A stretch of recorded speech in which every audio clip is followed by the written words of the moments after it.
back to winning ways again. Oh, what a Premier League season it's been so far. It's going to go down to the wire with regards to everything. I'm talking the title race, I'm talking race for the top four, I'm talking relegation. I am talking everything under the sun. No, we've got it really, really good this season. Back to winning ways for us, as I mentioned at the start of the video. I'm very happy with that. So we will start with Newcastle versus Wolverhampton, who are also back to winning ways. Newcastle ended up 3-0 winners at St James's Park over a very, very decent Wolves side who've been causing a few upsets over the past few weeks. Came unstuck at St James's. That was Newcastle's first win at St James's Park this year. Mad, innit? Madness. Yeah, so obviously getting rid of that monkey. Newcastle back on the winning trail. Wolverhampton took a solid loss, and to be fair, this has been coming. Wolverhampton have been annoying these past few weeks and beat us like a couple of weeks ago as well, so you know what, they were due a beating. So here you have it. Exhibit A. Really good from them, from Newcastle. Really, really bad from Wolverhampton. But obviously both teams are going to be casually in the top half of the table for me. On to my beloved, my Spurs. Tottenham 3, Crystal Palace 1. We went behind again. Currently we are the we're the team that comes back the most this season. I think we've come back from the most losing positions this season and have achieved, I think, 21 points. All well and good, fantastic. I love the fact that we do it. Resilience, we're defiant. I love it. It's a bit long and it smells a little bit. So I would much rather not have to come back, and I'd rather get the first goal and then go on to win the game. But as it goes, we like to make it tough for ourselves. Barry Eze obviously got the first, and then we obviously hit back 3 times in the space of about 10 minutes. Timo Werner getting his first goal. Brennan Johnson on hand for 2 assists thereafter. One for Sonny, which was a 3rd goal, and then Christian Romero, which was assisted by James Maddison, I believe. So easy 3-1 winners. I'm not excited about the style at the moment. Since the turn of the year, we haven't been good. I don't think we've played well. But we know how to get results, which isn't necessarily a bad thing. But obviously with that, you want style and yeah, all of that stuff, which will come. Obviously, we're still in our infancy of a new project. So, you know, Andrew will get it right. We'll get the players that we want, that, you know, want to play the positions that he wants to play. But it's coming along. It's coming along. Now we've got Pedro Porro coming back for this weekend as well. So that's massive, massive news for us. On to Nottingham Forest versus Liverpool. Very, very, very, very lucky Liverpool. 97th minute goal. The winner at the City ground. And controversy as well. Nottingham Forest should have been handled back. A drop ball situation which was given to the Liverpool goalkeeper. Which was wrong, because obviously it should have been a Nottingham Forest ball. And then from that, Liverpool got the other end and score. Because without that, Liverpool don't go and do that. So I can understand they were incensed. Had every right to be as well. But as it stands, the result is all that matters, and Liverpool ended up 1-0 winners. Very good game in general, though. I didn't see it, but obviously I've seen the highlights and obviously checked in with the stats and things. And yeah, it looked like a really, really good game for the neutral. Brentford 2, Chelsea 2. I actually called this result. I said it would be 2-2, and so it was. Just one of those games that, you know, provides a lot of goals. Both teams pretty terrible at the moment. Both teams pretty good going forward. So, and that's literally how it panned out. So kind of easy to gauge. Chelsea still in disarray for me. Got loads and loads and loads of things to fix. Defensively, they are not there. The shape is all wrong for me. Or maybe the shape is right and the players just can't execute it. Either or, it's not a good look for them. As for Brentford, I think they're going to be in a relegation dogfight. Yeah, they've been terrible since the start of the year. And they go to Arsenal next week. So it's not looking good for them. Not looking good, bruv, at all. But 2-2 draw from the G-Tech Community Stadium. Everton 1, West Ham 3. That was from Goodison Park. Little bit of a shock, that one. I'm going to be honest. Everton at home, I expected a little bit more. West Ham obviously coming off a very, very good win off the back of a... Who did he beat last week? Brentford? Yeah, I think it was Brentford. Beating them 4-1 or something like that. Absolutely slaughtered them. Yeah, and they continued their good form. So another 3 points for David Moyes' men. Obviously lost to Freiburg yesterday in the Europa League. But no, really solid win in the Premier League for West Ham against an Everton side that are still fighting for their lives. Even, with the points haul that they have been on recently, especially with the help of the FA of giving them the points back from that 10-point deficit, they did gain another 4. So they are currently outside the relegation zone, but my God, they're going to be pulled into a relegation dogfight. Absolutely. West Ham probably finish in the top 8, which seems about right for their squad. Fulham 3, Brighton 0. Not a shock. Brighton are one of those that blow hot and cold. Have been doing it all season. They could be brilliant, and when they're at their best, they can knock you for 6-7s. We've seen them do it before. When they're terrible, they are bad. They are bad. This is the 3rd game now away from home that Brighton have had where they've absolutely been slapped all over the pitch. Fulham did it here 3-0 at Craven Cottage. A couple of weeks back, Luton did it 4-0. Brighton got humbled at home, I believe, by Newcastle. That was 5. Yeah, earlier in the season. So, not a shock. Fulham are very, very good at home when they want to be. They've got some very good technical players that know how to get on the ball and obviously play it around. And they literally just dissected every single space that Brighton had open for them. And Fulham have the technicians to do it. Even without Willian, they've got players in there.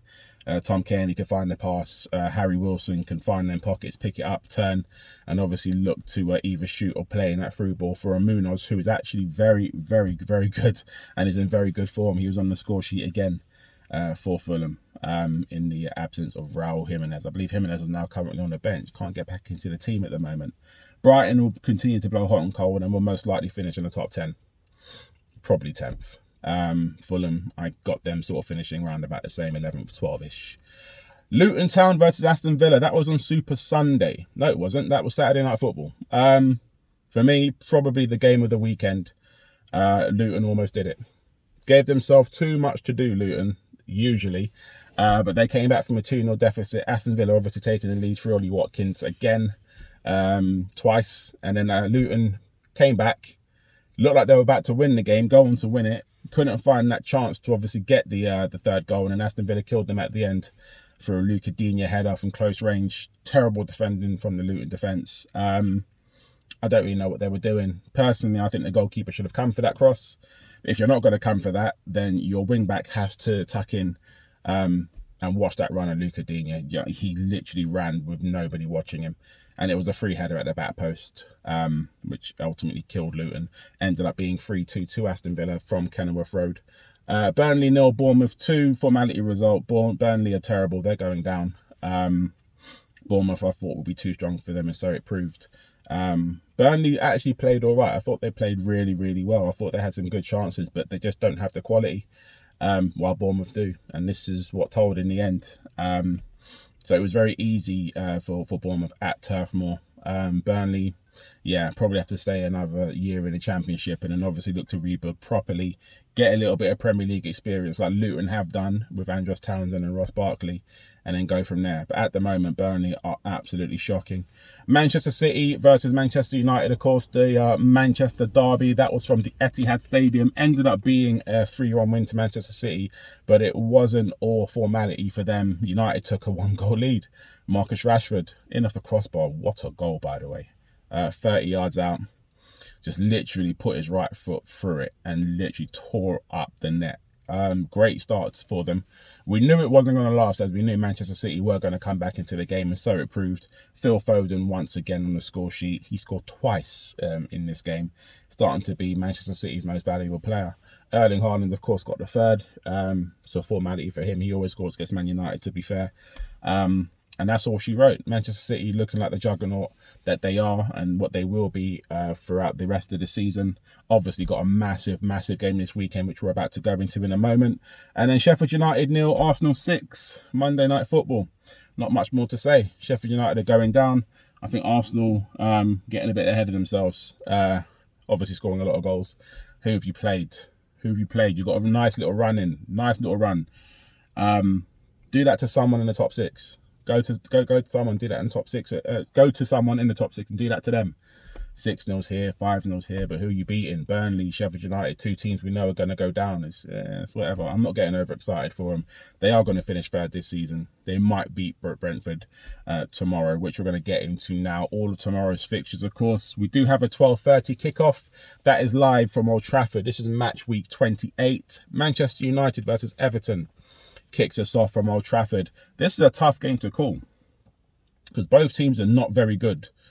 Højlund is still out, I believe.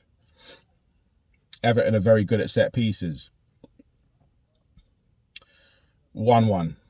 Manchester United 1, Everton 1. Based on the fact United are at home, they'll probably score anyway, but Everton will probably nick one. I'm going to go over 1-1 draw. Crystal Palace versus Luton. That to me also has a 1-1 draw written all over it from Selhurst Park. So we're going to go 1-1 there as well. Bournemouth versus Sheffield United. Formality result, this one. This is from the Vitality Stadium. That will be a Bournemouth. Well, Sheffield United sharp. Bournemouth 3, Sheffield United 0. We'll go with that. Sheffield United haven't got a hope in hell winning that one. Wolverhampton versus Fulham. Wolverhampton last time out got beat handsomely 3-0 by Newcastle. Fulham winning by the same scoreline against Brighton and Hove Albion. Wolverhampton at Molineux are a very, very different kettle of fish. They are very, very good at home. Fulham don't necessarily travel well away. I will go with a 2-1 win for Wolverhampton just. Arsenal versus Brentford is the late kickoff tomorrow. That's at 5:30. That's from the Emirates. Unfortunately, I do see Brentford coming undone there, so I'm going to go with an Arsenal 3-1 win there. The big ones on Super Sunday. What games we've got, by the way? Aston Villa versus Tottenham from Villa Park. This is the fight for fourth. Villa obviously occupying that fourth spot, 5 points clear, but Spurs do have a game in hand and are just below them in fifth. Tottenham win takes them level on games, 2 points behind Villa. And then I do believe Tottenham will go on to get top four. I got to go with Spurs on this. I have to. Aston Villa have just come back from Ajax. Haven't really had much time to rest. Probably won't train as much. Tried to rest a few players as well, but I believe every single one of their first team has played. Tottenham are going to be fresh. I'm going to go with a Tottenham 2-1 win. Yeah, Villa Park, Spurs 2-1. West Ham versus Burnley. That's from the London Stadium. Burnley, again, not a hope in hell. West Ham will probably beat them. I'm probably going to go with a West Ham 2-0 win on that. Brighton versus Nottingham Forest. That's a 2 o'clock kickoff again. Nottingham Forest, hard done by last time out against Liverpool. Away from home, they're not the best. Brighton at the Amex are a different kettle of fish. A little bit like Fulham when they're at Craven Cottage and then they go away. Brighton are literally like the mirror of that. So I'm going to go with a Brighton win there. I think Brighton will take this 2-1. Big one. This one, Liverpool versus Manchester City from Anfield. This could decide the title. Obviously, Liverpool top, Manchester City second. I'm going to go with Manchester City win. Yeah. Based on the fact that Liverpool have a lot of injuries at the moment. I know Salah's back this weekend. I think he played yesterday in the European Cup game for a couple of minutes, like 20 minutes I think he got under his belt. But I just think Manchester City have still got all of their players currently fit. De Bruyne will be fit. Foden will be fit. Haaland will be fit. Manchester City don't really have any problems in that department. And I do see them going to Anfield and causing, not an upset, but I do see them causing a few problems. And I'm going to go with a 2-1 win to Manchester City. This game is going to be epic, though. Epic. I'm going to put a bet on this. I might put a few bets on that one, actually. I do anticipate winning a lot of cash there. Last game of this match week, Chelsea versus Newcastle. That is from Stamford Bridge. It's a tough one again to call. I'm probably going to go with Chelsea based on the fact that they beat Newcastle earlier in the season. And then Newcastle are coming back off a 3-0 win last week against Wolves at home.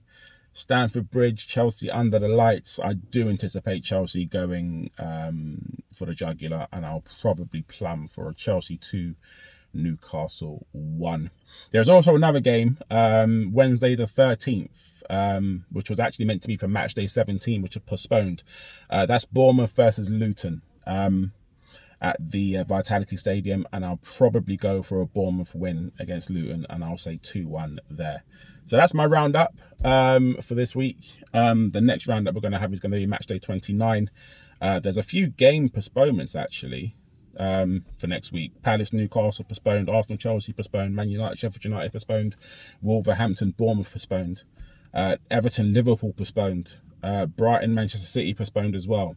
So we're literally going to have about 4 games on next week. Saturday the 16th and the 17th as well. So I'll go through those 4 games probably next week, Friday. But try to enjoy the weekend. Try to enjoy the football. Stay safe. Yeah, as I always say, man, mental health is everything. So whatever you do, get some fresh air. Get out the house. Enjoy the games. Do whatever you do or need to do to keep you happy. And I'll see you in the next week. In a bit.